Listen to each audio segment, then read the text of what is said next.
52 CEలో Thomas India వచ్చి కనపడ్డ Namboodiri బ్రాహ్మల్ని convert చేస్తే ఆ విషయం ఎక్కడా ఎందుకు ఎవ్వరూ ప్రస్తావించలేదు. సమకాలీన తమిళ సంఘం సాహిత్యంలో దొరకలేదు. రాజుల శిలాశాసనాలలోనూ ఎక్కడో మచ్చుకకి ఈ విషయం మనకి దొరకదు. అది ఓ 100 సంవత్సరాల తర్వాత సిరియాలో ఎడిస్సా గ్రామంలో పుట్టిన బార్డీసానస్ ఈ విషయాన్ని గురించి ఇలా రాస్తాడు.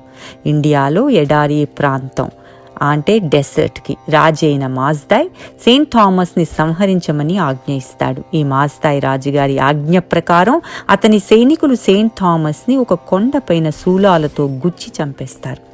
ఇంకా ఈ కథలో జీసస్ అండ్ థామస్ కవల పిల్లలు. జీసస్ తన తమ్ముడు అయిన థామస్ అంటే ఈర్ష్యతో ఎబేనస్ అనే భారతీయ వర్తకుడికి స్లేవ్గా అమ్మేస్తాడు. ఎలా ఉంది పై కథ? కథని గురించి తర్వాత చర్చించుకుందాం.